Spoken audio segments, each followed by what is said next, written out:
വേഗം വരുന്ന നമ്മുടെ കർത്താവായ യേശുക്രിസ്തുവിൻ്റെ നാമത്തിൽ എല്ലാവർക്കും സ്നേഹവന്ദനം.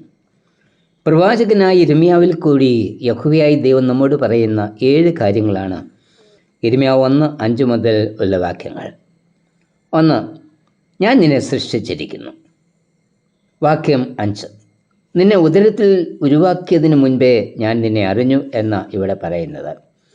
ദൈവം വളരെ ആലോചിച്ച് സ്നേഹത്തോട് തൻ്റെ കൈകൊണ്ട് മെനഞ്ഞ് മൂക്കിൽ ഊതി ജീവനുള്ളവനായിട്ട് നമ്മെ സൃഷ്ടിച്ചു. അതോടൊപ്പം നമുക്ക് വേണ്ടി സകലവും നൽകി. അതുകൊണ്ട് ഒന്നിനെക്കുറിച്ചും ഭാരപ്പെടേണ്ട, മുന്നമേ എല്ലാം നമുക്ക് വേണ്ടി കരുതിയതിന് ശേഷമാണ് ഇവിടെ നമ്മെ ആക്കി വച്ചിരിക്കുന്നത്. 2. ഞാനാണ് നിന്നെ തിരഞ്ഞെടുത്തത്. വാക്യം 5 പറയുന്നത്, ഞാൻ നിന്നെ ജാതികൾക്ക് പ്രവാചകനായി നിയമിച്ചിരിക്കുന്നു എന്നാണ്. പ്രവാചക ശുശ്രൂഷ നമുക്ക് നൽകിയത് ലോകമല്ല, യഹോവയായ ദൈവമാണ്. ദൈവത്താൽ മാത്രമേ സ്ഥാനമാനവും പദവിയും നമുക്ക് ലഭിക്കുകയുള്ളൂ. ഒരുപക്ഷെ നമ്മളുടെ ശുശ്രൂഷകളെ മറ്റുള്ളവർ ചോദ്യം ചെയ്തേക്കാം. ഛത്തീസ്ഗഡിൽ 2 കന്യാസ്ത്രീകളുടെ ശുശ്രൂഷകളെ ചോദ്യം ചെയ്ത് തടവിലാക്കിയത് ചില ദിവസങ്ങൾക്ക് മുൻപ് മാത്രമാണല്ലോ. ഈ സാഹചര്യങ്ങളിൽ നാം ലജ്ജിതരാകേണ്ടതില്ല. നമ്മെ ഇവിടെ നിയമിച്ചത് കർത്താവാണ്. ഭയപ്പെടാതെ ധൈര്യത്തോടെ കർത്താവ് ഏൽപ്പിച്ച ശുശ്രൂഷ നമുക്ക് നിർവഹിക്കാം. 3. ഞാനാണ് നിന്നെ അയച്ചത്. വാക്യം 7. ദൈവം നമ്മെ നിയമിച്ച് അയക്കുന്നത് സ്വർഗത്തിലെ അധികാരവും അവകാശവും നൽകിയാണ്. സ്നാപക യോഹന്നാനെക്കുറിച്ച് പറയുന്നത്, ദൈവം അയച്ചിട്ട് ഒരു മനുഷ്യൻ വന്നു. യോഹന്നാൻ 1:6. യോഹന്നാൻ തൻ്റെ പേര് പറയുന്നത് മരുഭൂമിയിൽ നിന്ന് കയറി വരുന്ന ദൈവത്തിൻ്റെ ശബ്ദം എന്ന. യോഹന്നാൻ 1:23. വ്യക്തിത്വം മറന്ന് സ്വയം മറന്ന് ദൈവനെ അയച്ചിരിക്കുന്നു എന്ന യോഹന്നാൻ പറയുന്നത്. യിരെമ്യാവിനെ ദൗത്യം ഏൽപ്പിക്കുമ്പോൾ യഹോവ പറയുന്നത്, നീ നിൻ്റെ ബലഹീനതയെക്കുറിച്ച് ഓർക്കേണ്ട എന്ന. വിക്കനായ മോശയെ വിളിച്ച് ശുശ്രൂഷ ഏൽപ്പിക്കുമ്പോൾ പറയുന്നത്, ഞാൻ നിൻ്റെ വായോടുകൂടെ ഇരിക്കും. പുറപ്പാട് 4:12.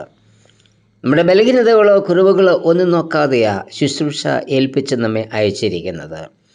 ദൈവം അയക്കാതെ ചെയ്യുന്ന ശുശ്രൂഷകൾ ഒന്നും തന്നെ ഫലപ്രദമാകില്ല. ദൈവം അയക്കുന്നവർക്ക് മാത്രമേ ഫലപ്രദമായി ശുശ്രൂഷിപ്പാൻ കഴിയുകയുള്ളൂ. 4. ഞാനാണ് നിന്നെ ഉപദേശിക്കുന്നത്. യിരെമ്യാവ് 1:7. ഞാൻ നിന്നോട് കൽപ്പിക്കുന്നത് മാത്രമാണ് നീ സംസാരിക്കേണ്ടത്. കലാശാല അഭ്യസനവും കുറേ ബിരുദങ്ങളും ലഭിച്ചതുകൊണ്ട് മാത്രം വചന ശുശ്രൂഷ നിർവഹിപ്പാൻ കഴിയില്ല. സഖറിയായിൽ കൂടി നൽകുന്ന ആലോചന, സൈന്യത്താലല്ല ശക്തിയാലുമല്ല, എൻ്റെ ആത്മാവിനാൽ അത്രേ. സഖറിയാവ് 4:6. ദൈവാത്മാവാണ് നമുക്ക് ജ്ഞാനം നൽകുന്നത്. ആത്മാവാണ് നമ്മെ പഠിപ്പിക്കുന്നത്. വിവിധ പരീക്ഷകളിലും സാഹചര്യങ്ങളിലും ധൈര്യത്തോടെ നിൽപ്പാൻ നമുക്ക് ആലോചനകൾ നൽകുന്നത് പരിശുദ്ധാത്മാവാണ്. പരിശുദ്ധാത്മാവ് നമ്മെ സകല സത്യത്തിലും വഴി നടത്തും എന്ന കർത്താവ് പറഞ്ഞത്. 5. ഞാനാണ് നിന്നെ ശക്തീകരിക്കുന്നത്. യിരെമ്യാവ് 1:18. ശുശ്രൂഷയ്ക്കായി നമ്മെ ശക്തീകരിക്കുന്ന കർത്താവാണ്. പൗലോസ് പറയുന്നത്, എന്നെ ശക്തനാക്കുന്നതിന് മുഖാന്തരം ഞാൻ സകലത്തിനും മതിയാകുന്നു.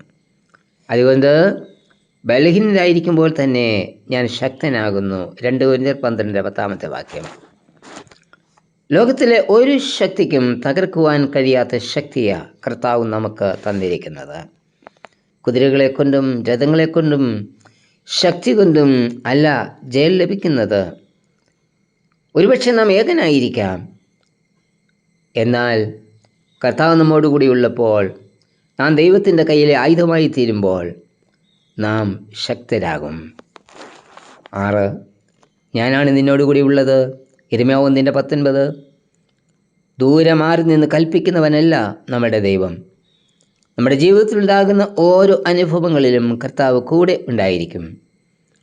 ലാസറിൻ്റെ കല്ലറയ്ക്ക് മുൻപിൽ മാർത്തയോടും മറിയോടും കൂടെ കരഞ്ഞവൻ, പട്ടണത്തിലേക്കും പാപിയായ ശമര്യക്കാരത്തിയോട് സംസാരിച്ച് അവളെ ജീവൻ്റെ അനുഭവത്തിലേക്ക് നയിച്ചവൻ, കാട്ടത്തിലിരുന്ന സക്കായിയെ അവിടെ നിന്നും ഇറക്കി വീട്ടിലേക്ക് പോയവൻ, ബാലൻ നൽകി അപ്പത്തെ നുറുക്കി അതിനെ വാഴ്ത്തി നൽകിക്കൊണ്ട് 5000 വിശപ്പ് മാറ്റിയവൻ, അതേ അവനെപ്പോഴും നമ്മോട് കൂടെ ഉള്ളവനാ. യോശുവയുടെ ദൈവം പറയുന്നത്, ഞാൻ മോശയോട് കൂടെ ഇരുന്നതുപോലെ നിന്നോട് കൂടെയും ഇരിക്കും. അതെ, ഈ കർത്താവ് ലോകാവസാനത്തോളം നമ്മോട് കൂടെ ഉണ്ടായിരിക്കും. ഏഴാമത്തേത്, ഞാനാണ് നിന്നെ രക്ഷിക്കുന്നത്. ഇരമ്യാ 1:19 വാക്യം. ചെങ്കലിനെ വറ്റിച്ച് ഫറവോൻ്റെ സൈന്യത്തിൽ നിന്ന് വിടുവിച്ച് അക്കരെ എത്തിച്ചവനാ നമ്മളുടെ ദൈവം. 7 മടങ്ങ് തീച്ചൂള ചൂടുപിടിപ്പിച്ച് അതിൽ ഇട്ട ബാലന്മാരുടെ അടുക്കലേക്ക് ഇറങ്ങിച്ചെന്ന് തൻ്റെ ദാസന്മാരെ രക്ഷിച്ചവന് അവൻ. ദൈവശബ്ദം കേട്ട് അവനെ അന്വേഷിക്കുന്നവരെയും രക്ഷിക്കുന്ന ദൈവം. ഒടുക്ക നിത്യജീവൻ്റെ അനുഭവത്തിൽ നമ്മെ എത്തിക്കുന്ന ദൈവം. കർത്താവേ, എന്നെ സൃഷ്ടിച്ച് ഈ ലോകയാത്രയിൽ വീടുപോകാതെ കരം പിടിച്ച് നടത്തുന്നതിൻ്റെ സ്നേഹത്തിനായി സ്തോത്രം. ആമേൻ.